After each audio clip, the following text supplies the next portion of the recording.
English మాట్లాడడం నేర్చుకోవాలంటే మొదటగా మాట్లాడేటప్పుడు అతి ఎక్కువగా ఉపయోగించే పదాలని నేర్చుకోవాలి. వాటితోటి చిన్న చిన్న వాక్యాలు మాట్లాడడం అలవాటు చేసుకోవాలి. ఆ ఉద్దేశంతో ఈ వీడియోలు చేయడం జరిగింది.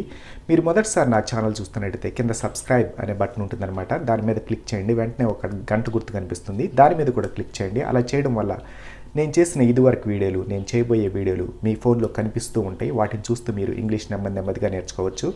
ఈ ఛానల్ ఉచితం. ఈ వీడియోలు చేయడానికి నేను కొంచెం కష్టపడాల్సి వచ్చింది. అందువల్ల వీడియోని పూర్తిగా చూడండి, లైక్ చేయండి. ఈ వీడియో ఎలా ఉందో కింద కామెంట్స్లో తెలియచేయండి. ఇప్పుడు మనం వీడియోలోకి వెళ్దాం. Let's go. మాట్లాడేటప్పుడు అతి ఎక్కువగా ఉపయోగించే పదాల్లో ఒకటి ఈజ్. ఈజ్ అంటే ఈ పదం యొక్క అర్థం మగవాళ్ళ గురించి మాట్లాడినట్లయితే ఉన్నాడు అనే అర్థాన్ని ఇస్తుందన్నమాట. ఈ ఈజ్ అనే పదం ఆడవాళ్ల గురించి మనం మాట్లాడినట్లయితే ఉన్నది అనే అర్థాన్ని ఇస్తుంది. ఈ ఈజ్ అనే పదం వస్తువుల గురించి మనం మాట్లాడేటప్పుడు ఉన్నది అనే అర్థాన్ని ఇస్తుందన్నమాట. మనకి తెలుగులో మగవాళ్ళ గురించి మాట్లాడేటప్పుడైతే మనం ఉన్నాడు అంటాం. ఆడవాళ్ళ గురించి మాట్లాడేటప్పుడైతే ఉన్నది అంటాం. వస్తువుల గురించి మనం మాట్లాడేటప్పుడు ఉన్నది అంటాం. ఇక్కడ మనకి తెలుగులో విడివిడిగా ఉన్నాడు, ఉన్నది ఇలా రెండు పదాలు ఉన్నాయి. కానీ ఇంగ్లీష్లో వాళ్ళకి ఒకే పదం ఉందన్నమాట, ఈజ్. ఈ పదం ఉపయోగించే వాళ్ళు మాట్లాడతారనమాట. ఉదాహరణకి అతను ఉన్నాడు అని ఇంగ్లీష్లో అనాలంటే హీ ఈజ్ అనాలన్నమాట. హీ అంటే అతను, ఈజ్ అంటే ఉన్నాడు. అతను ఉన్నాడు అనాలంటే హీ ఈజ్ అనాలన్నమాట. ఆమె ఉన్నది అనాలంటే షీ ఈజ్ అనాలన్నమాట. షీ అంటే ఆమె, ఈజ్ అంటే ఇక్కడ ఆడవాళ్ళ గురించి మాట్లాడుతున్నాం కాబట్టి ఉన్నది అనే అర్థాన్ని ఇస్తుందన్నమాట. అంటే ఇక్కడ ఈజ్ అనే పదం మగవాళ్ళ గురించి మాట్లాడినట్టయితే ఉన్నాడు అనే అర్థాన్ని ఇస్తుంది. ఆడవాళ్ళ గురించి కానీ వస్తువుల గురించి కానీ మాట్లాడేటప్పుడు ఉన్నది అనే అర్థాన్ని ఇస్తుందన్నమాట.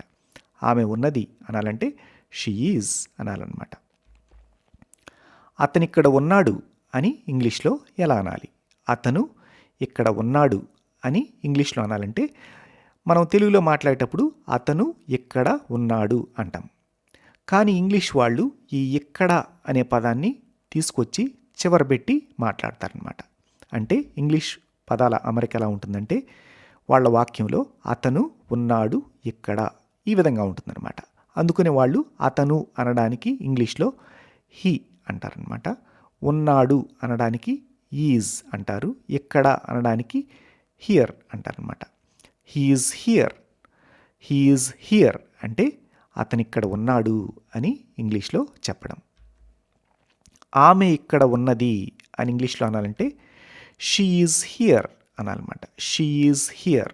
షీ అంటే ఆమె, ఈజ్ అంటే ఉన్నది, హియర్ అంటే ఇక్కడ. ఇక్కడ మనం ఆడవాళ్ళ గురించి మాట్లాడుతున్నాం కాబట్టి ఈజ్ అంటే అర్థం ఉన్నది అనేది ఇస్తుందన్నమాట. షీ ఈజ్ హియర్ అంటే ఆమె ఇక్కడ ఉన్నది అని ఇంగ్లీష్లో చెప్పటం. అదే వస్తువుల గురించి మాట్లాడేటప్పుడు ఏదైనా ఒక వస్తువు గురించి మీ ఇంట్లో వాళ్ళు వెతుకుతూ ఉన్నారు. మీరు ఆ వస్తువును చూశారు, అది ఇక్కడ ఉంది, అది ఇక్కడ ఉన్నది అని ఇంగ్లీష్లో అనాలంటే ఇక్కడ వస్తువు గురించి అనమాట. అది ఇక్కడ ఉన్నది అని ఇంగ్లీష్లో అనాలంటే ఏదైనా వస్తువు అది ఇక్కడ ఉంది అని ఇంగ్లీష్లో అనాలంటే ఇట్ ఈస్ హియర్ అనాలన్నమాట. ఇట్ ఈస్ హియర్ అంటే అది ఇక్కడ ఉన్నది అని ఇంగ్లీష్లో చెప్పటం అనమాట. ఇక్కడ ఇట్ అనే పదం వస్తువులకి జనరల్గా మాట్లాడే పదం అనమాట. ఇక్కడ ఇట్ అనే పదం అది అనే అర్థాన్ని ఇస్తుంది, ఇది అనే అర్థాన్ని ఇస్తుంది అనమాట. సందర్భాన్ని బట్టి మనం అర్థం చేసుకోవాలి. ఈజ్ అంటే ఇక్కడ మనం వస్తువుల గురించి మాట్లాడుతున్నాం కాబట్టి ఉన్నది అనే అర్థాన్ని ఇస్తుంది అనమాట. హియర్ అంటే ఇక్కడ. అది ఇక్కడ ఉంది అని ఇంగ్లీష్లో అనాలంటే it is here. It is here అనాలి. అతను అక్కడ ఉన్నాడు, అతను అక్కడ ఉన్నాడు అనాలంటే ఈ వాక్యాన్ని మాట్లాడాలంటే ఈ అక్కడ అనే పదాన్ని మనం చివర మాట్లాడాలన్నమాట. అందుకనే హీ ఈజ్ దేర్ అంటారనమాట. He is there. దేర్ అంటే అక్కడ. అతను అక్కడ ఉన్నాడు అని ఇంగ్లీష్లో అనాలంటే హీ ఈజ్ దేర్ అనాలన్నమాట. హీ అంటే అతను, ఈజ్ అనే పదం ఈ పక్కనే వాళ్ళు మాట్లాడతారనమాట. ఈజ్ అంటే ఉన్నాడు, దేర్ అంటే అక్కడ. అతను అక్కడ ఉన్నాడు అని ఇంగ్లీష్లో అనాలంటే he is there. He is there అనాలన్నమాట. అంటే వాళ్ళ పదాల అమరిక అతను ఉన్నాడు అక్కడ అలా ఉంటుంది కాబట్టి వాళ్ళు ఇలా మాట్లాడతారనమాట. హీ ఈజ్ దేర్ అంటారనమాట. అతను అక్కడ ఉన్నాడా అని మనం ప్రశ్నగా అడగాలంటే ఎలా అడగాలి? అతను అక్కడ ఉన్నాడా అని మనం తెలుగులో ప్రశ్న అడుగుతూ ఉంటాం. ఈ ప్రశ్నని ఇంగ్లీష్ వాళ్ళు అడగాలంటే ఎలా అడుగుతారంటే, వాళ్ళు ఉన్నాడా అనే పదాన్ని వాళ్ళు ముందు పెట్టి అడుగుతారనమాట. ఉన్నాడా అతను అక్కడ, అలా ఉంటుందన్నమాట. అందుకని ఈజ్ అనే పదాన్ని తీసుకొచ్చి ముందు పెట్టినట్టయితే ప్రశ్న అయిపోతుందన్నమాట. మనం అతను అక్కడ ఉన్నాడు అనడానికి హీ ఈజ్ దేర్ అన్నాం. హీ ఈజ్ దేర్ అన్నాం. అతను అక్కడ ఉన్నాడా అని ప్రశ్న అడగాలి. అప్పుడు ఏం చేయాలంటే ఈ ఈజ్ అనే పదాన్ని తీసుకొచ్చి ముందు పెట్టేయాలన్నమాట. అప్పుడు ప్రశ్న అయిపోతుందన్నమాట. అంటే అదేమని ఏ అర్థాన్ని ఇస్తుందంటే, అతను అక్కడ ఉన్నాడా, అతను అక్కడ ఉన్నాడా అని ఇంగ్లీష్లో అడగాలంటే వాళ్ళ పదాల అమరిక ఎలా ఉంటుందంటే, ఉన్నాడా అతను అక్కడ, ఆ విధంగా ఉంటుందన్నమాట. అందుకనే వాళ్ళు ఈజ్ హీ దేర్ అంటారనమాట. Is he there, is he there అంటే అతను అక్కడ ఉన్నాడా అని ఇంగ్లీష్లో అడగడం. ఆమె ఎక్కడ ఉందా అని ఇంగ్లీష్లో అనాలంటే ఈజ్ షీ దేర్ అనాలన్నమాట. Is she there, is she there అంటే అర్థం ఏంటంటే ఆమె అక్కడ ఉందా అనే అర్థాన్ని ఇస్తుంది అనమాట. అక్కడ ఈజ్ అంటే ఉన్నదా, షీ అంటే ఆమె, దేర్ అంటే అక్కడ. వాళ్ళ పదాల అమరిక ప్రకారం ఎలా ఉంటుందంటే ఉన్నదా, ఆమె అక్కడ, అట్లా ఉంటుందన్నమాట. అందుకనే వాళ్ళు ఇంగ్లీష్లో ఇలా మాట్లాడతారనమాట. ఈజ్ షీ దేర్ ఏం లేదు, ఇక్కడ మనం గుర్తుంచుకోవాల్సింది ఏంటంటే ఈ ఈజ్ అనే పదాన్ని తీసుకొచ్చి ముందు పెడితే ప్రశ్న అయిపోతుందన్నమాట. Is she there, is she there అంటే ఆమె అక్కడ ఉందా అని ఇంగ్లీష్లో అడగటం. అతను కోపంగా ఉన్నాడు, అతను కోపంగా ఉన్నాడు అని ఇంగ్లీష్లో అనాలంటే హీఈస్ యాంగ్రీ అనాలన్నమాట. హీఈస్ యాంగ్రీ అంటారు. అతను కోపంగా ఉన్నాడు అని ఇంగ్లీష్లో మాట్లాడాలంటే హీఈస్ యాంగ్రీ అనాలన్నమాట. హీ అంటే అతను, ఈజ్ అంటే ఉన్నాడు, యాంగ్రీ అంటే కోపంగా. అంటే మనం గుర్తుంచుకోవాల్సింది ఏంటంటే మనం తెలుగులో అతను కోపంగా ఉన్నాడు అంటాం. ఇంగ్లీష్ వాళ్ళు మాట్లాడేటప్పుడు ఈ కోపంగా ఈ పదాన్ని తీసుకొచ్చి వాళ్ళు చివర పెట్టి మాట్లాడతారనమాట. అందుకనే వాళ్ళ వాక్యం ఎలా ఉంటుంది, హీఈస్ యాంగ్రీ, హీఈస్ యాంగ్రీ అంటారనమాట. అంటే అతను కోపంగా ఉన్నాడు అని ఇంగ్లీష్లో చెప్పడం. ఆమె కోపంగా ఉంది అనాలంటే షీ ఈజ్ యాంగ్రీ అంటే సరిపోతుందన్నమాట. షీ ఈజ్ యాంగ్రీ అంటే ఆమె కోపంగా ఉంది అని ఇంగ్లీష్లో చెప్పడం. అతను బిజీగా ఉన్నాడు, అతను బిజీగా ఉన్నాడు అని ఇంగ్లీష్లో ఎలా చెప్పాలి? He is busy, he is busy అనాలన్నమాట. హీ అంటే అతను, ఈజ్ అంటే ఉన్నాడు, బిజీ అంటే బిజీగా. హీ ఈజ్ బిజీ అంటే అతను బిజీగా ఉన్నాడు అని ఇంగ్లీష్లో చెప్పడం. ఆమె బిజీగా ఉంది అని ఇంగ్లీష్లో అనాలంటే she is busy, she is busy అనాలన్నమాట. షీ ఈజ్ బిజీ అంటే ఆమె బిజీగా ఉంది అని ఇంగ్లీష్లో చెప్పడం అనమాట. అతను ఖాళీగా ఉన్నాడు, అతను ఖాళీగా ఉన్నాడు అని ఇంగ్లీష్లో అనాలంటే హీ ఈజ్ ఫ్రీ అనాలన్నమాట. హీ ఈజ్ ఫ్రీ, ఫ్రీ అంటే ఖాళీగా అంటే ఉచితంగా. ఈ ఫ్రీ అనే పదానికి రెండు అర్థాలు ఉన్నాయి. ఉచితంగా అనే అర్థం ఉంది, ఖాళీగా అనే అర్థం, రెండు అర్థాలను ఇస్తుంది అనమాట. అతను ఖాళీగా ఉన్నాడు అనాలంటే he is free, he is free అనాలన్నమాట. ఆమె ఖాళీగా ఉంది లేక ఆమె ఖాళీగా ఉన్నది అని ఇంగ్లీష్లో అనాలంటే she is free, she is free అనాలన్నమాట. అతను వెళుతున్నాడు, మనం తెలుగులో మాట్లాడేటప్పుడు ఎవరన్నా వెళ్ళేటప్పుడు అతను వెళుతున్నాడు అంటాం. ఇక్కడ మనం ఈ వాక్యం గమనించినట్లయితే మనకు రెండు పదాల్లాగా కనిపిస్తుంది. అతను వెళుతున్నాడు. ఈ వాక్యాన్ని మనం ఇంగ్లీష్లో మాట్లాడాలంటే మూడు పదాలు ఉపయోగించాలన్నమాట. ఎందుకు మూడు పదాలు ఉపయోగించాలి? ఈ వెళుతున్నాడు ఈ పదాన్ని గమనించినట్లయితే దీని లోపల వెళుతూ ప్లస్ ఉన్నాడు ఈ రెండింటిని కలిపేసేసి మనం వెళుతున్నాడు అంటాం, అతను వెళుతున్నాడు అంటాం. కానీ ఇంగ్లీష్ వాళ్ళు అలా కలిపి మాట్లాడరు. వెళుతున్నాడు ఇట్లా ఒక పదంగా వాళ్ళు మాట్లాడరు, వాళ్ళు విడివిడిగా మాట్లాడతారనమాట. అతను వెళుతూ ఉన్నాడు ఇట్లా మూడు పదాలుగా మాట్లాడతారు. అందుకనే ఈ వాక్యాన్ని మనం ఇంగ్లీష్లో మాట్లాడాలంటే హీ ఈజ్ గోయింగ్ అనాలన్నమాట. హీ ఈజ్ గోయింగ్ అనాలి. అంటే ఇక్కడ ఏంటంటే ఈ పదాన్ని వెళుతున్నాడు ఈ పదాన్ని వెళుతూ ప్లస్ ఉన్నాడు అని విడగొట్టుకొని ఈ వెళుతూ అనే పదాన్ని తీసుకొచ్చి చివర పెట్టాలన్నమాట. అంటే ఇంగ్లీష్ వాళ్ళ పదాల అమరిక ఎలా ఉంటుందంటే అతను ఉన్నాడు వెళుతూ ఇట్లా ఉంటుందన్నమాట. అందుకనే వాళ్ళు ఇంగ్లీష్ మాట్లాడేటప్పుడు హీ ఈజ్ గోయింగ్ అంటారనమాట.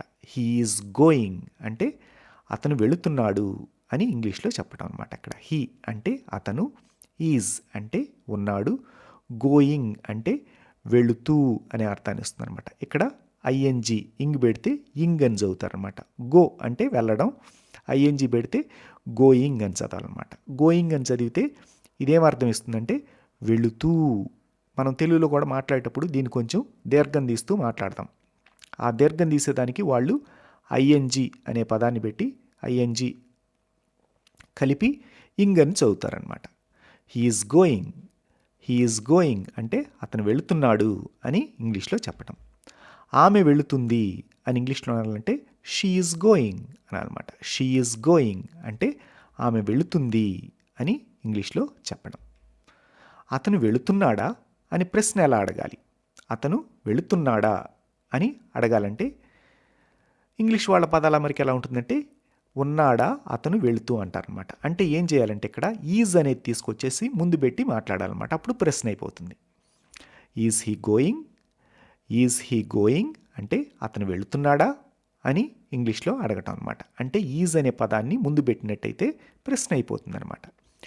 ఈజ్ హీ గోయింగ్ అంటే అతను వెళుతున్నాడా అని ఇంగ్లీష్లో అడగడం అనమాట. ఇక్కడ ఈజ్ అంటే ఉన్నాడా, హీ అంటే అతను, గోయింగ్ అంటే వెళుతూ. ఉన్నాడా అతను వెళుతూ ఈ విధంగా ఉంటుందన్నమాట వాళ్ళ పదాల అమరిక. అందుకనే వాళ్ళు అతను వెళుతున్నాడా అని అడగడానికి is he going, is he going అని అడుగుతారనమాట. ఆమె వెళుతుందా అనాలంటే is she going, is she going అనాలన్నమాట. ఆమె వెళుతుందా అని ఇంగ్లీష్లో అడగాలంటే ఈజ్ షీ గోయింగ్ అని అడగాలి. అంటే ఏం లేదు, ఈ ఈజ్ అనే పదం ముందుకు తీసుకొని వచ్చి పెడితే ప్రశ్న అయిపోతుందన్నమాట.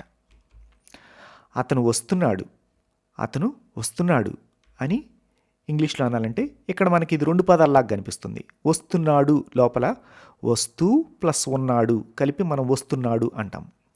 ఇంగ్లీష్ వాళ్ళు ఈ వస్తూ అనే దాన్ని చివరి పెట్టి మాట్లాడతారనమాట. అతను ఉన్నాడు వస్తూ ఈ విధంగా ఉంటుందన్నమాట వాళ్ళ పదాల అమరిక.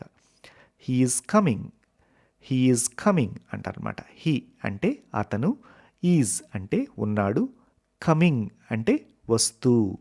అతను వస్తున్నాడు అని ఇంగ్లీష్లో అనాలంటే he is coming, he is coming అనాలన్నమాట. ఆమె వస్తుంది అని ఇంగ్లీష్లో అనాలంటే she is coming, she is coming అనాలన్నమాట. షీ అంటే ఆమె, ఈజ్ అంటే ఉన్నది లేక మాట్లాడేటప్పుడు ఉంది అంటాం. కమింగ్ అంటే వస్తూ. మొత్తం కలిపినట్లయితే ఆమె వస్తుంది అనే అర్థాన్ని ఇస్తుంది కదా, అందుకొని వాళ్ళు షీ ఈజ్ కమింగ్ అంటారనమాట. అతను నిద్రపోతున్నాడు, అతను నిద్రపోతున్నాడు అని ఇంగ్లీష్లో ఎలా అనాలి? ఈ నిద్రపోతున్నాడు పదం లోపల నిద్రపోతూ ప్లస్ ఉన్నాడు ఉందన్నమాట. అతను నిద్రపోతున్నాడు ఇది ఇంగ్లీష్లో మాట్లాడాలంటే 3 పదాలు ఉపయోగించి మాట్లాడాలి. ఎందుకంటే ఈ నిద్రపోతున్నాడు లోపల నిద్రపోతూ ప్లస్ ఉన్నాడు ఉంది కాబట్టి ఈ నిద్రపోతూ ఈ పదాన్ని తీసుకొచ్చి చివరి పెట్టాలన్నమాట. అందుకునే వాళ్ళు ఇంగ్లీష్లో అతను నిద్రపోతున్నాడు అనాలంటే he is sleeping, he is sleeping అనాలన్నమాట. హీ అంటే అతను, ఈజ్ అంటే ఉన్నాడు, స్లీపింగ్ అంటే నిద్రపోతూ అనే అర్థాన్ని ఇస్తుంది అనమాట. స్లీప్ అంటే నిద్రపోవడం, స్లీపింగ్ అంటే నిద్రపోతూ అనే అర్థాన్ని ఇస్తుంది.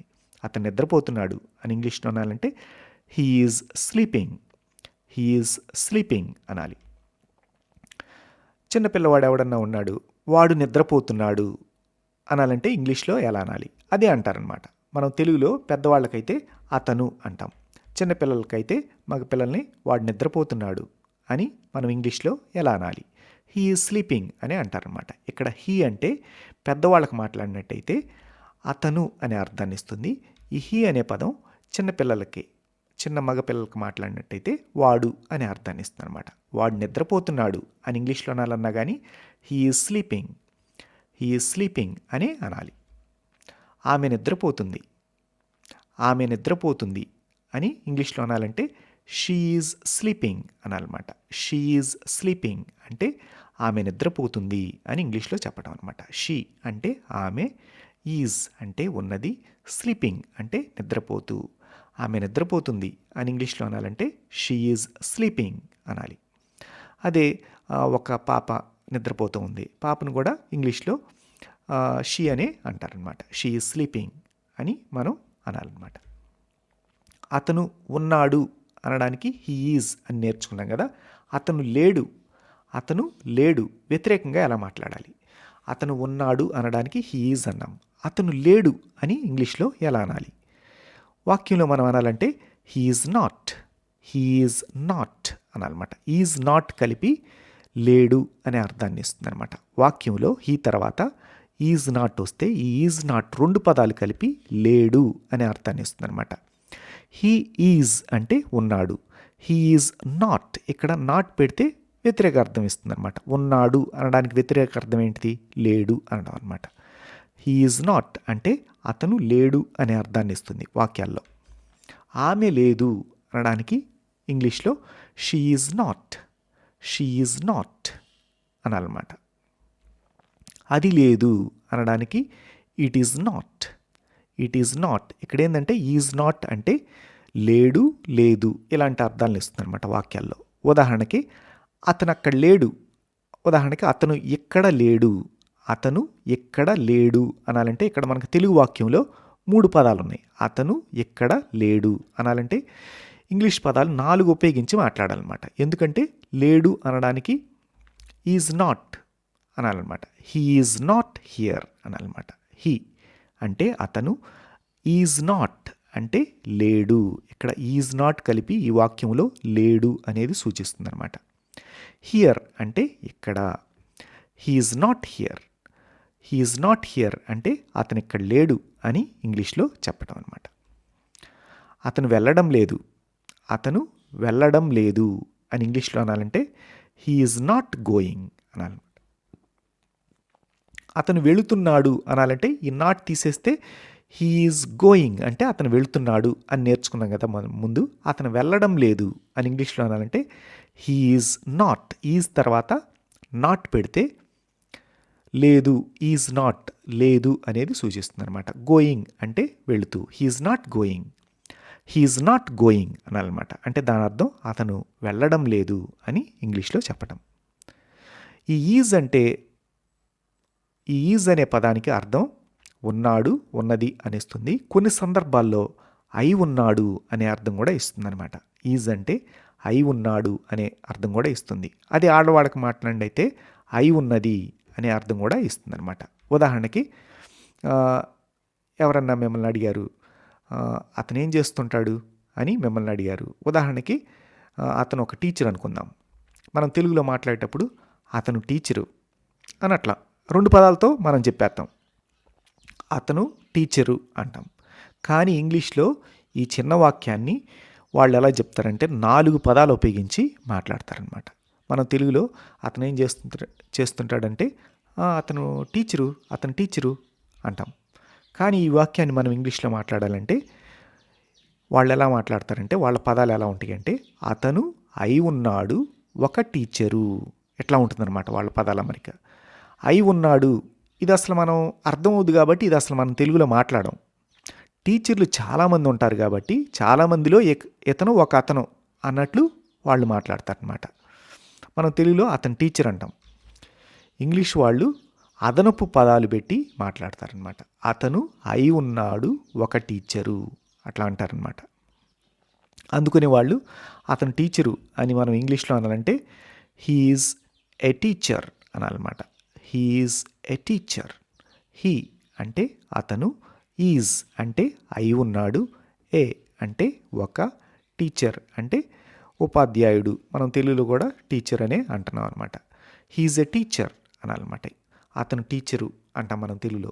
ఇంగ్లీష్లో చెప్పు అంటే హీ టీచర్ అట్ట 2 పదాలతోటి చెప్పకూడదు అనమాట. ఇంగ్లీష్ వాళ్ళు 4 పదాలు ఉపయోగించి చెప్పాలన్నమాట. He's a teacher అనాలన్నమాట. ఎందుకంటే వాళ్ళ వాక్యాలు అట్లా ఉన్నాయన్నమాట. వాళ్ళు ఖచ్చితంగా ఈజ్ అనేది అయి ఉన్నాడు అని క్లియర్గా మాట్లాడతారనమాట. అతను అయి ఉన్నాడు ఒక టీచరు. మనం అయి ఉన్నాడు అవసరం లేదు, ఈ 2 పదాలు అవసరం లేదు మనం తెలుగులో మాట్లాడేటప్పుడు. అతను టీచరు అంటాం. కానీ ఇంగ్లీష్ వాళ్ళు వాళ్ళ గ్రామర్ ప్రకారం ఖచ్చితంగా ఈ పదాలు ఉపయోగించి మాట్లాడాలన్నమాట. హీఈస్ ఎ టీచర్ అనాలి. ఆమె ఏం చేస్తుంది అన్నారు, ఆమె టీచరు అంటాం మనం తెలుగులో. కానీ ఇంగ్లీష్లో ఆమె టీచరు అని మాట్లాడాలంటే వాళ్ళు ఇంకా జాగ్రత్తగా అదనపు పదాలు పెట్టి మాట్లాడతారనమాట. ఆమె అయి ఉన్నది ఒక టీచరు. అందుకనే వాళ్ళు మాట్లాడేటప్పుడు షీ ఈజ్ ఎ టీచర్ అంటారనమాట. షీ ఈజ్ ఎ టీచర్ అనాలి. ఇంగ్లీష్లో చెప్పాలంటే ఆమె టీచర్ అనాలంటే షీ ఈజ్ ఎ టీచర్ అనాలన్నమాట. ఇక్కడ షీ అంటే ఆమె, ఈజ్ అంటే అయి ఉన్నది, ఏ అంటే ఒక, టీచర్ అంటే ఉపాధ్యాయురాలు లేక teacher. She is a teacher అనాలి. ఆమె ఏం చేస్తుంది? ఉదాహరణకు ఆమె డాక్టర్ అనుకోండి, ఆమె డాక్టరు అంటాం మనం తెలుగులో. కానీ ఇంగ్లీష్ వాళ్ళు ఆమె అయి ఉన్నది ఒక డాక్టరు, ఈ విధంగా ఉంటుంది వాళ్ళ పదాలు. అందుకనే వాళ్ళు ఆమె డాక్టరు అనడానికి షీ ఈజ్ ఎ డాక్టర్ అంటారనమాట. She is a doctor. ఈ పదాలని ఖచ్చితంగా మాట్లాడతారు వాళ్ళు. మనం తెలుగులో ఇవి అవసరం లేదు, అయి ఉన్నది అవసరం లేదు, ఒక అవసరం లేదు. వాళ్ళు చాలామంది డాక్టర్లో ఈమె ఒక డాక్టర్ కాబట్టి ఏ ఖచ్చితంగా పెట్టాలి అంటారనమాట. స్పష్టంగా మాట్లాడాలి, అయి ఉన్నది కూడా మాట్లాడాలి, ఆ విధంగా ఉంటుందన్నమాట వాళ్ళ వాక్యాలు. అందుకనే వాళ్ళు ఆమె డాక్టర్ అనడానికి she is a doctor, she is a doctor అంటారనమాట. అదేవిధంగా అతను ఒక ఇంజనీర్ అనాలనుకో, హీ ఈజ్ యాన్ ఇంజనీర్ అంటారనమాట. ఆమె ఒక ఇంజనీర్ అనాలంటే షీ ఈజ్ యాన్ ఇంజనీర్ అంటారు. అతను ఒక రైతు అనాలంటే హీ ఈజ్ ఎ ఫార్మర్ అంటారనమాట. వృత్తుల ప్రకారం ఏదైతే అది చివర పెట్టి వాళ్ళు హీఈస్ ఏ లేక హీఈస్ యాన్ అట్లా మాట్లాడతారనమాట. అందుకని ఇక్కడ మనం గుర్తుంచుకోవాల్సింది ఏంటంటే ఇంగ్లీష్లో ఈ ఈజ్ ఏ మనం ఎవరి గురించి మాట్లాడేటప్పుడు ఈ ఖచ్చితంగా పెట్టి మాట్లాడాలన్నమాట. రకరకాల వృత్తుల గురించి నేను ఒక వీడియో చేశాను, అది నా ఛానల్లో ఉంది, చూడండి. ఈ వీడియో మీకు అర్థమైందో లేదో కింద కామెంట్స్లో తెలియచేయండి. అదేవిధంగా ఛానల్ని సబ్స్క్రైబ్ చేసుకొని సపోర్ట్ చేయండి. ఈ వీడియోని ఒక లైక్ చేయండి. మళ్ళీ నెక్స్ట్ వీడియోకి కలుద్దాం. Until then bye for now, take care. Okay అండి, నేను చేసిన వీడియోలు మీకు ఇంగ్లీష్ నేర్చుకోవడానికి ఉపయోగపడుతున్నాయో లేదో కింద నాకు కామెంట్ చేసి చెప్పండి. అదేవిధంగా వీడియోని గట్టిగా ఒక లైక్ కొట్టండి. ఛానల్ సబ్స్క్రైబ్ చేసుకొని సపోర్ట్ చేయండి. Have a nice time. Take care.